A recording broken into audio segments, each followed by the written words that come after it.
Gotcha.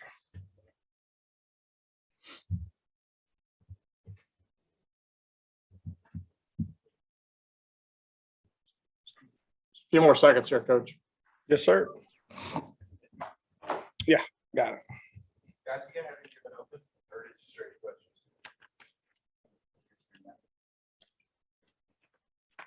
All right, we'll go ahead and get things started here. Welcome everyone to the College Football Playoff Media Day from the University of Alabama. Kicking things off will be defensive coordinator Pete Golding. Coach, our first question today will come to you from Pat Forty. Hi, Pete. Thanks for the time. My question, I'd heard from a couple people around the program that Nick Saban has dispensed fewer of the proverbial ass chewings this year. I'm wondering if that's accurate. Absolutely not accurate. No. I mean, I think obviously whatever you do here, coach is going to make sure that you do it to the best of your ability and you do it the way, he sees fit. Which I enjoy. I think that's the thing as a player, as a coach. I think you always want to know, what can I do better? How can I improve? And I think a lot of times, whoever you work for, whatever profession you're in, sometimes you don't get that. You don't get the feedback back and you don't know. So I think the good thing about him is black and white, and you're going to know. Great. Next question will be John Zenor. John? Yeah, Pete. How big of an addition was Henry Toto, and how badly did y'all maybe need some help and leadership at that position and play calling and all that? Yeah, I mean, obviously, I think in any defense, especially this defense, I mean, you want your mic, your signal caller that you're kind of basing the defense around, be able to get guys lined up, be able to make all the calls, communicate the adjustments. So having Henry having experience in a similar defense when he was at Tennessee, I think kind of put him ahead when he got here. He was familiar with a lot of the terminology, Pruitt using the same stuff that obviously he used when he was here. So I think that piece helped. But really, and I kind of talked about this last week, it's who Henry is. Like, it doesn't matter what he's doing. He's going to be all in, and he's going to be committed to it. And he's going to prepare harder than anybody else, and he's going to practice harder than anybody else. And when he does that, people gravitate towards him, and they want to come with him. So, obviously his preparation, his work ethic, his love for football, and then his intelligence. And I think he's got a great personality that people want to gravitate towards, and he pulls them with him. So he's been a huge addition. I mean, not only just from a leadership standpoint and the communication, but he's been very productive as well. So we'd be different without him. All right. Next will be Mike Rodak. Mike? Nick Saban had said after the last Georgia game that part of the success against Stetson Bennett was kind of changing the picture on him. Just what's the challenge of having to do that twice now and having a quarterback who's already seen your defense and having to call plays for another 60 minutes against him? Yeah, I mean, I don't think it's tough having to play somebody twice. I mean, I know everybody talks about that and all that, but I mean, if you look at the NFL, I mean, you're playing everybody in your division twice. I mean, I think the big thing is in any quarterback, what they see is not what they need to get every snap. And I think you're trying to make him make the decision of what coverage it is, what front is it, what pressure it is once he's got the ball in his hands. So I think the key is, in a pre-snap read, he thinks he's getting this look and then the ball turns over and now it's a different coverage or it's a different pressure or it's a different front. And then now he's got to think. I think, there's no difference in disguises to me on defense from the front, the coverage and all that, than like on offense with motions and shifts and trades. They don't put in new plays every week. They're just getting to them differently. It's a different formation. It's a different shift. They're putting a guy in a different spot. So they're tweaking things, but it's still what they do. It's their bread and butter. So I think, defensively, it's like, how can you keep things the same but make them look different? And that way your guys have carryover. They understand the rules, so if they see something new, they can let the rules apply. So, yeah, absolutely. It's playing the game, making him think. They got a lot of weapons at a lot of different spots that create some matchup issues. They're going to move this tight end around and try to, create the matchups they want with him. They got really good backs that are issue covering out of the backfield. So you got to pick your poison sometime. You're not going to be able to get everybody you want doubled or the person you want on them based on the formation they're in. So, our guys are going to have to cover well and play well. All right. Next will be Nick Kelly. Nick? Hey, Pete, you mentioned the tight end. Yesterday, Coach Saban talked about how he's just a mismatch because, he's too big and too fast for a lot of different guys. Schematically, how do you combat just someone who's a mismatch like that? Yeah, I mean, I think the best thing they do is obviously the way that they move them around. They're going to still use them in the run game in the C area, on or off the ball. He's going to be open and split out, and then he's going to bring, Ying back in. So, by putting a certain player on a certain guy all the time, then you're getting back to what y'all just said. You're telling them exactly what you're doing, and they know. So you got to be able to mix it up and, double them sometimes and bang them, play some zone, get some bigger guys on them at times if, the push off's an issue, and that the speed becomes a problem, then obviously you got coverages that try to put a DB on them. But, because of the run game and they're so successful in the run game as well, you can't design everything to take 19 away because they're going to hurt you somewhere else. They got a lot of good players. So it's being multiple. It's having a plan, for wherever he's at, to have things to be able to help you. But, a lot of guys got him covered and a lot of guys are doubling. He still goes up and makes the play, so it's about contesting it, making them execute and doing a good job. All right, next will be Charlie Potter. Charlie.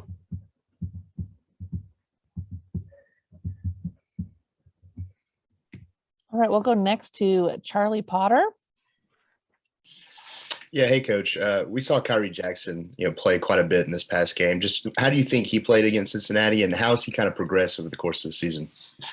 Yeah, I mean, I think obviously throughout the season, Kyrie understanding, the concepts and the coverages and terminology and the communication piece. I think anytime you're a new player in a new system, when things are still and they're stationary and you get a call, you're okay. When stuff starts moving around, which we're going to see every week, and something changes, how fast can you process that to go from one coverage to the next? I think which is a struggle for anybody, but especially a new player, a new starter. But I thought he did well. Obviously, there's some certain things and some mistakes that we got to clean up, him as well. That'll get you beat versus a good football team that maybe Cincinnati didn't take advantage of. But, he competes. He's playing hard right now. He's got toughness. He's got the length you want at corner. I think he could play the ball in the deep part of the field. I think he showed that. So we just got to kind of cross the T's and dot the I's and just make sure he's locked in and knows what to do to give us our best chance. All right, next we'll hear from Michael Casagrande. Michael. Hey, Pete, can you take us through the competition at Star with Brian Branch, Malachi Moore? How has that dynamic played out throughout the season, and where do they stand at this point? Yeah, man, they're coming to work every day. And, I think it's obviously, Coach, we're going to try to put the best 11 guys that we got on the field based on what we're seeing. A lot of times, depending upon the personnel grouping that we're in, based on what they're in, if we want a bigger guy at the point of attack that's a little more physical or better cover guy. But I think that's the best thing about Malachi, our Branch is both of them started games here, played a lot of football. Have been productive. They understand the defense. So either one of those guys in there, I think we're in pretty good shape and they've been moving around. They play safety, play star. Branch played a little bit of corner. So we've had to move them around a little bit because of some injuries. So those guys are plug and play guys and they know all 5 spots in the back end and they give us our best chance to win. So either one of those guys that are in, we feel like we're in pretty good shape. We look in both the starters and based on the personnel group and we're in and what they're doing of, who you kind of go with that week. All right, next will be Zachary Braziller. Zachary. Hey, Coach. I just want your thoughts. Where would you put Will Anderson among players you've coached, and just what makes him so difficult to block? Yeah, I mean, I think we kind of talked about this last week. I mean, he just loves football. I mean, he's all the intangibles you talk about being tough and competitive and all those things. And then you throw on top of it, the way he prepares, the way he's in here all the time with Coach Sal and watching tape and his love of the game. And then you throw on top of that his size and athletic ability. He's one of the heavier handed guys at his size for an outside linebacker that I've been able to be around, as far as striking blocks. And recreating the line of scrimmage. So that gives us the flexibility to leave him in the game in a lot of situations and move him around, whether he's a 3, a 4, a 5, a 9. We'll drop him some as well to keep people honest based on sliding to him. So, he's athletic enough to obviously, drop into coverage, more zone standpoint. Obviously, he's an elite pass rusher, but I think one of his best traits is, how physically he is at the point of attack and knocking guys back and be able to play the run. And I think, everybody from a draft standpoint are looking for guys that specialize in certain things. And I think he's got, all the tools that you're looking for from an every down standpoint. So you throw that on top of who he is as a person, his character, his want to, and his leadership ability. He's as special as I've been around. Next will be Dennis Dodd. Dennis? Yeah, Pete, following up on that, what did you mean exactly by a heavy-handed guy? And given all his traits and what he does so well, how many of the guys like him are there in the country or that you've been around or seen in the college game? Yeah, heavy-handed, I'm talking about when you go to strike a block and they're coming off the ball and I go to use my hands and 5 points of contact to strike him and knock him back. He's so explosive from his legs, from his hips to his hands to be able to create separation and then disengage and get off of guys and go make plays. So what I mean by that, he strikes and gets their head going back and then he separates and he can go make the play. A lot of people aren't like that. A lot of people are flesh magnets. They get into a guy and they can't get off or they can't create the separation because they can't come out of their hips. And then on top of that, normally the guys that can do it on a base down from a run standpoint aren't elite pass rushers. And you're taking them off the field on third down, not trying to find ways to get them one-on-one on their worst guy, like we're trying to do with him. So from that aspect, that's what I mean by heavy-handed. What was the second part of the question? How many guys are like him in the country? I have no idea. Obviously, NFL scouts is what they do for a living. I don't watch other teams. I know he won defensive player of the year in the country. So somebody thinks he's the best player in the country. So I have no idea. Thank you. Next question will be from Haley Sutton. Haley, you're up.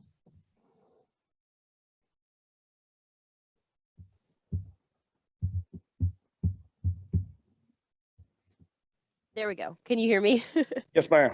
Sorry, I was having issues with the Okay. mic there.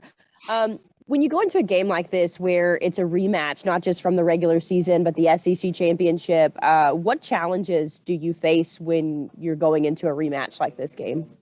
Well, I think anytime you're playing anybody, regardless, I think you go back and look what you did the previous game. And, what are things that we didn't do well that they took advantage of that, we got to find answers for, that we got to correct and that we got to improve on. And then there's some things in games that you don't see to the naked eye and you come out of there and it wasn't an explosive play or it wasn't a long run, but it could have been because we weren't in the right gap or we didn't play the right technique or what have you. So I think it's evaluating the tape and what do we do well? All right. How can we do the same thing, make it look different to keep it the same for our kids? And then things that we didn't do well. All right. Well, what do we need to change? Or is it a technique piece? Is it a scheme piece? Is it a personnel issue that they're going to come back and try to exploit? And then on top of that, that goes over an entire season. I think it's a little easier for a semifinal game when you have more time to go through and find issues that, people are having problems with or things that they do well that you want to try to take away. But it's going throughout the years like, all right, what have we not done well? What have we put on tape that have been issues that have created explosive plays, whether it's in the run game or the pass game, that we got to clean up?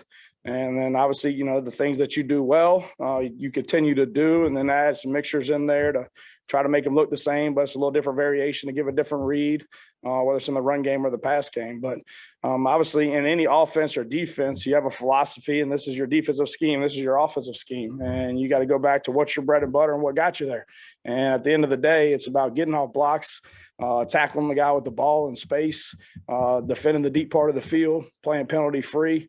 That's football. So you can't get caught up in changing who you are and what you do just because you played somebody a second time. And now you're putting kids in situations they've never been in for 14 football games that got you there.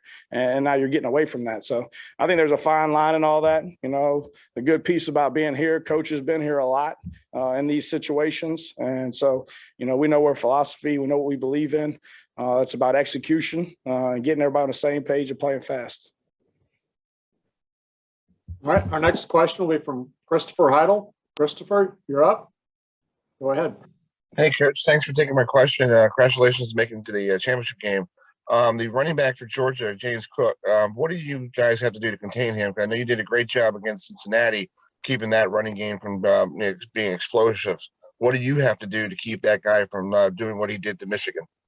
Yeah, I mean, obviously, I think gap control up front, I think is a big piece of that. You know, trying to reestablish the line of scrimmage, not get a lot of movement.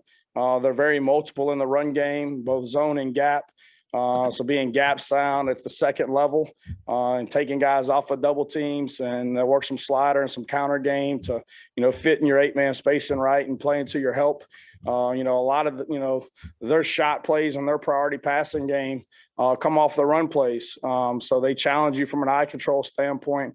It's going to look like run, and I got to see my secondary key because it's going to be the same look. And then now here's the shot play off of it. So they do a really good job. You know, Coach Monk's a great coach.